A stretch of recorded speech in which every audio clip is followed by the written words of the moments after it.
a public officer is under constitutional scrutiny. Now, if confidentiality is the concern, would you agree, Attorney Poa, that this impeachment court can impose safeguards on the use and disclosure of the records? Kung maaari naman po na magpatupad ang impeachment court ng sapat po na safeguards upang mapanatili ang confidentiality ng mga records, bakit po dapat maging hadlang ang confidentiality sa isang impeachment court upang suriin ang mga impormasyon na maaari nga pong may kinalaman sa mga isyung nararapat nitong resolbahin bilang isang impeachment court? Para sa atin po, kung ano man pong hakbang ang pwede o hindi pwedeng gawin ng isang impeachment court tulad ng nasa harap natin na ngayon, it must be confined to the limits imposed by the Constitution and the laws.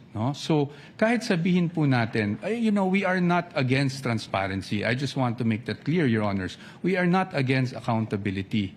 But again, as I've mentioned last week, hindi naman porket po that we are all looking for accountability ay transparency, ay isasantabi na lang po natin kung ano ang mga karapatan, hindi lang para sa impeachable officer, pero para kahit sinong Pilipino na nakasaad sa batas, including absolute confidentiality in terms of AMLAC reports, which we are pointing to.